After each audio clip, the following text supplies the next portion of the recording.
Welcome back to another Pokemon What If Wednesday, where every Wednesday morning we go through last week's investing and collecting questions, where your guys' questions will actually be featured in the video, and one person's question will help me make the thumbnail every single week. So please drop your questions down below for a chance to be in next week's video, and if I did comment to you saying great question, I might use this and I didn't, please drop that same question again and put repeat question and it'll get moved to the top. And I'm not saying I'm some guru who just knows everything, but when I'm unsure, I always like to talk it out with a few people. It always helps me make my final decision. Then, of course, we do have to give a big thanks to our video sponsor real quick, and that is Metatcg. I did all the research, and I found it's the best possible website for you guys to sell your bulk or trade it in for some super rare cards. They take English Pokemon, Magic the Gathering, and Yu-Gi-Oh! All the cards do have to be near mint, and it is so easy to submit your card. You just put exactly how many you have of each thing, and they even have a video showing you how to package everything, so you do not have to worry about a thing. So definitely check them out. I'll have all the links in the description. Then, of course, if you're going to grade through PSA for your first time, you can click my link in the description, use the code BEARD25, and you receive $25 off your very first submission, which is basically a free graded card. And I highly recommend grading yourself instead of letting someone like GameStop grade your cards for you. But all right, first question. This is from Evan Venzru Marin 2671. Mr. Mono Man, I've got 500 to put into some sealed. What would you be buying? Thanks. So, of course, it's kind of tough right now with how expensive everything is. And then we don't know what's going to get reprints and stuff. So I just did 5 different options since it's $500, all around $500. So we have the Mega Charizard X UPC. A ton of people are about to receive their Costco ones, so I could see this price coming down even a little bit more. But there is 4 per sealed case, so I can almost guarantee you would be able to find a sealed case of this for around $500 or less. And I know it just seems like this is just so overprinted and it will never go up in price, but I promise you, as soon as we cannot find this box anymore, it will start going up in price. It's definitely one of the better UPCs we have, and honestly, it's one of the closest things we have to MSRP, which is $120. Next option, Evolving Skies ETB. You probably got enough money left over, if you can find a decent deal, to pick up a Mega Charizard UPC also. I still feel like these are completely undervalued for how expensive the booster box is. If you compare, a lot of other sets where the booster boxes is very expensive, the ETB is already more expensive than Evolving Skies.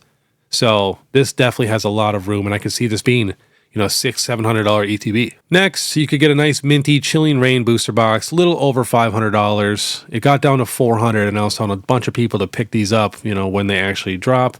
But still, $500 for a booster box isn't terrible. Last sold $540, $547, $550, especially when you're comparing it to Destined Rivals, which is now $450, and Paldea Evolved $400 something. So this set is so much older. And honestly, it has a lot more, bigger chase cards than, a lot of these Scarlet and Violet era sets. And same thing with Brilliant Stars, which now Brilliant Stars has passed Chilling Rain, finally. Been saying it forever. But yeah, I could actually see Brilliant Stars being the third most expensive behind, Fusion Strike and Evolving Skies. Next, we have the Eevee Heroes Japanese booster box. You can still find this thing for around $500. So the cheapest listed on TCG Player right now is like $640, which is the last sold. But we got one here at $564 with a nice case. Another one at $524, one at $513. That was now a couple weeks ago. But I'm sure if you hunt, you could find this box easily for around $500. And I still can't believe it's only $500. I think this box should easily be a $1,000 box. The cards in here are so expensive. It's basically the, Evolving Skies for Japanese. Next, honestly, anything Celebrations. And this will probably be your quickest turnaround, just because we have the 30th anniversary. So, you could pick up a regular ETB for like $250, $260, maybe a Lance's Charizard V-Box, so you're at $350. And then, like the Dark Sylveon box or maybe the Dragapult box. You got to think, these are the only things that we actually got in Celebrations that has original art. Like Prime cards, getting a Dragapult Prime card, that's pretty crazy if you really, really think about it. And then, getting the Dark Sylveon, actually getting Dark Pokemon, and then the Lance's Charizard like we got with Gym Heroes and Gym Challenge. So that's why I really enjoyed those collection boxes. Now, I definitely wish they were, not just basic Vs and stuff. The Prime card's pretty nice. But still, I wish they were at least like textured full arts or something. I think that would have been crazy. So yeah, there's 5 very, very solid options that I would not be worried about picking up. No problem. All right, next is from Calvin Chang, 2669. Is this a good trade? One sealed Japanese 151 booster box for a sealed Destined Rivals PC ETB. So I think I would be down to do that, especially if you had a few of the Japanese 151 boxes. I'm guessing you're going to have to throw some cash on top because this box is only $215 and Destined Rivals is about $315. So even if you got to throw a little cash on top, I think I like the Destin Rivals Pokemon Center ETB slightly more just because it is Team Rocket, it's English, and it's a Pokemon Center ETB. Now, of course, we could get a big reprint of those Pokemon Center ETBs, which they will go so fast, but it would definitely make the prices come down a little bit. But I'm not worried. I can almost guarantee they will go right back up. And for the Japanese 151 booster box, when Japanese does a reprint, they really, really do a reprint. And this could still technically get reprinted. Not sure if it will. But as soon as it gets out of rotation and they won't reprint it anymore, I do think this box is going to start going crazy. But yeah, I think they're both really, really good boxes, but I think I'd be down to trade the 151 for the Destin Rivals, especially if I have multiple 151. Next, a member from @AJ_FishPokey. Hey Beard, one of my biggest real cards is the Lovebirds at a PSA 10. Might have the opportunity to trade some sealed product to obtain it. I have about 20k in sealed, but obviously I would be given about half of the card. Is that stupid or worth it because I could get a grail card that I probably never have the straight cash to buy? So if you're probably never going to be able to afford that card with just straight cash or your accounts, I don't think that's a bad idea at all. Especially, it is one of the most popular cards in Pokemon history to where this card could technically be, a $20,000 card one day. You never know. Did get up to about $11,000, dropped down to about $7,800, and now last sold $9,200. Pretty low pop, only $2,200 in a 10, $1,600 in a 9, $847 in an 8, so there just is not a ton of them graded. And I'm sure you bought a lot of that sealed for pretty cheap to where you're really only spending, maybe a few grand total on this card, all said and done. I know, once you sell the products and stuff, that's still cash, but at least you profited a lot from it. So I think that's totally okay. Next is from Mark Lamisu. Laugh aloud, was it goofy of me to put my binder of like 300 $1 IRs and ARs and trade for 27 sleeve packs of Silver Tempest? So I don't think that's that bad of a deal. Especially you're getting something from Sword and Shield, $12 a pack at 27 packs. It's like $300 something. So yeah, I think that is totally fine. The sealed products are probably going to do better unless all those illustration rares are super clean and they grade 10s. But if they're all the $1 ones, they're still not even worth that much. Next is from @RipCK. Great Bearded Wonder. What are your thoughts on the red monochrome Victini from Black Bolt? I got lucky and pulled one recently and debating on holding it for the long haul. Listings are slightly cheap compared to the market price, but what do you think it'll look like in the future? Much love and respect. Keep up the great work. So I do have a feeling it will keep slowly coming down in price. And then, I could see this card being a $250 raw card, to be honest. But I could see, way down the road, some of these cards bouncing back because they are so tough to pull. They're not like super, super tough to grade. It says 1,700 in a 10, 1,400 in a 9. But yeah, they're just so tough to pull. And Black Bolt and White Flare are huge sets, so everything's tough. But in my opinion, I would probably be okay with selling it, and I'm pretty sure you'll be able to pick it up in the future for a little bit cheaper if you wanted to pick it up again down the road. Next is from Magnus Lewis. Hello, my bearded brother. I appreciate the content and my kids, and I listen every morning. Here's my question. Will the Chinese exclusive Pikachu see similar growth to the Poncho Pikachus? I find the art and the overall wow factor far superior in those cards than the Ponchos. So I'm a big fan of the Chinese exclusives, and it really just depends on reprints. If they get a lot of big reprints and stuff, then of course they're not going to be nearly as expensive just because they're going to become less and less rare. But they were trying to catch up, so bad. They were so far behind to where I could see them not really doing a lot of reprints, maybe one, if anything, to where, like I said, I have very high hopes for these Chinese exclusives.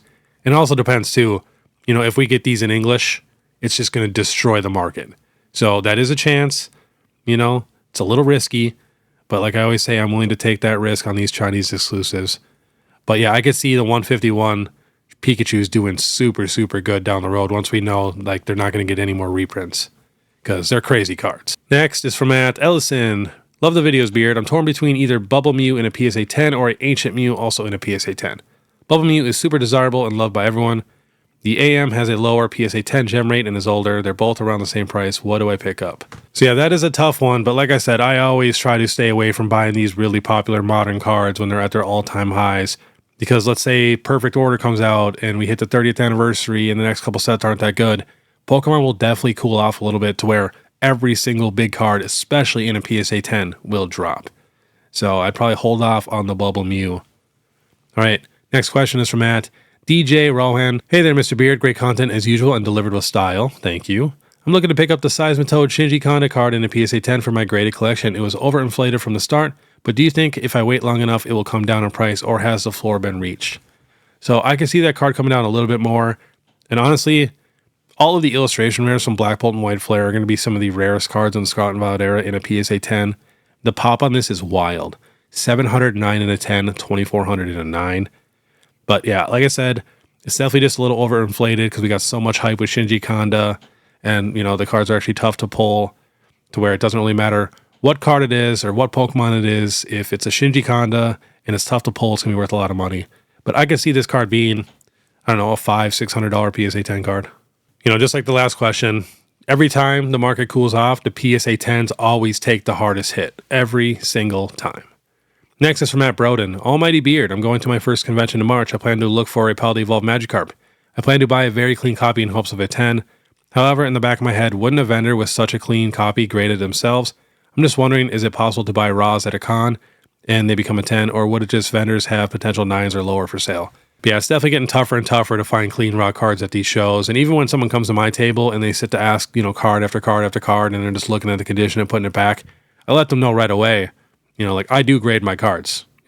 I've already checked that card that you're looking at right now, and they almost always immediately walk away. So yeah, that's definitely kind of going to be a thing of the past. But it's not impossible though. So always keep trying, always check the condition. You never know. You might as well walk around and, see what everybody has. Because even if one isn't perfect, it might be slightly better than the other two cards that you looked at before.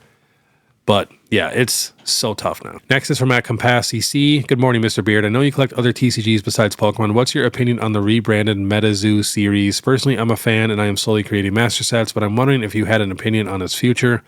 Also, do you think the old, now obsolete Metatcg will go up in value because of the new series? Thank you. So I actually don't know anything about Metatcg. All I know was Rudy was all in on it, Alpha Investments, and it crashed terribly. I personally would not invest into Metatcg.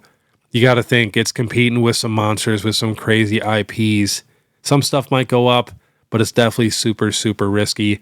The only other TCGs I really mess with is, I love vintage Yu-Gi-Oh! I love vintage Digimon. I actually collect those right now.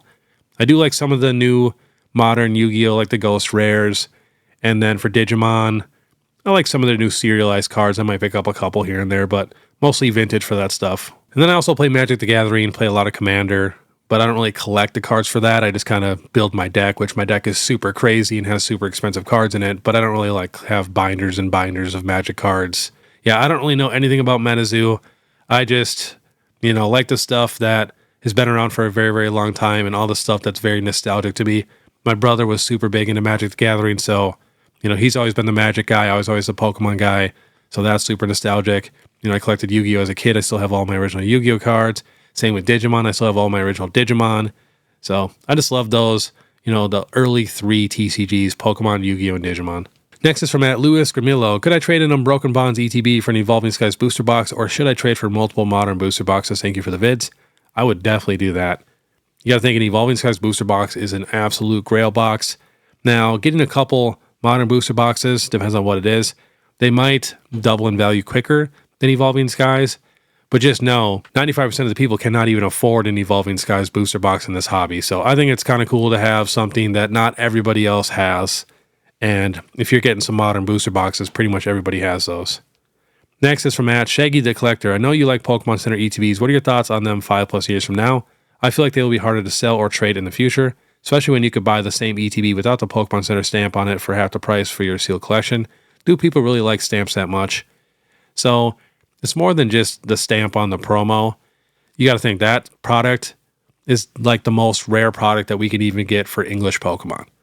So the people that love master sets and Pokemon, they want to collect everything, they're going to need that box. To me, it really reminds me of like an unlimited card and a first edition card for a regular ETB and a Pokemon Center ETB.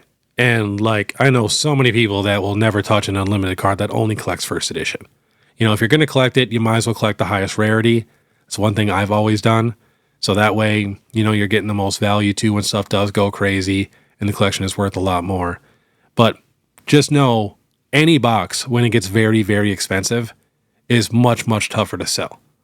So even booster boxes and everything, once they get over $1,000, even a lot of the Sword and Shield ones, you can go look, they barely sell. We get a couple a day if that. So yeah, everything gets tougher to move once it gets expensive, and Pokemon Center ETBs are going to be the exact same. But I do think people will still want to collect them like crazy, especially knowing how expensive the cards are in there that are guaranteed in there. You know, it's just almost guaranteed value every time. So I'm a big fan.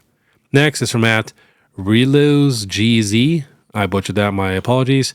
Hey Beard, how do you know which cards to let go? Would like to offset some of my costs, but I just want to keep everything. Yeah, I'm actually the same way, and that's actually the main reason why I started collecting like a ton of copies of each card. I swear, when I started my channel, I never seen anybody ever have full binder pages of the same card, and now I see it constantly.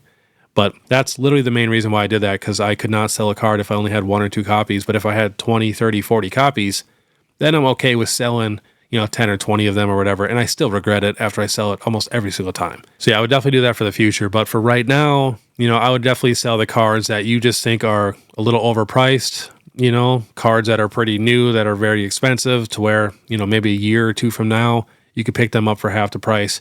Stuff like that. If it's some stuff that you feel like is undervalued still and has potential, that's the stuff you definitely want to keep.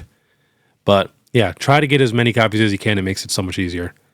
And next question is from @Turtle King. Does anyone have a recommendation on a PSA submission guide video? I've only submitted once and it was with GameStop and it soured my opinion on grading. Beard finally talked me into making another submission, but this time I want to do it on my own. The best one I have probably seen is PokeVaults. He's made a couple very good PSA submission videos showing you exactly what to do. Just make sure you use code BEARD25 at checkout. All right, and last question is from @Koas Kitchen. I would love to hear about how you do on YouTube, your story and how long you have been doing your videos, maybe even some of the nitty gritty like when and how you edit with a family, and if your YouTube pays the bills at all. Thank you for all of your awesome info. Yeah, no problem. So I started YouTube coming up on 3 years now, and you can check every other Pokemon YouTuber channel, and I can almost guarantee that I have more videos on my channel than they do. I'm coming up on about 3,000 videos on my channel. I did 5 to 10 shorts a day for 365 days in a row. And you see everybody now doing like 1 short a day for 365 days. I didn't even mention it that I was doing it that way. I was just pumping them out, pumping them out, pumping them out. I always wanted to just be like inevitable. Like no matter what, I'm going to be here. Especially when I was watching a lot of the Pokemon YouTubers. I mean, my collections were way crazier. I knew so much more than 95% of all of them because you could tell a lot of them just started out in the Sword and Shield era, and I've been here forever. So yeah, 5 to 10 shorts a day for about a year and a half with a long form every other day, just always trying to improve every single video, every single week, trying to improve. And that's when I started doing my weekly series because I love schedules. I love, having something to look forward to. I don't like randomness. And now my entire channel is all series. And now there's like 50 other Pokemon YouTuber channels that all do weekly series now. But that's going to happen. But honestly, this has been the best 3 years of my life. I mean, the first year was pretty rough just because you don't make any money and you're just grinding every single day. And, starting out a channel, like if you go watch my old videos, please don't. They're terrible. Like my setup's just so bad. I wouldn't even like brush my beard half the time. It looks super rough. So, the first year was definitely rough, but these last 2 years have been absolutely amazing.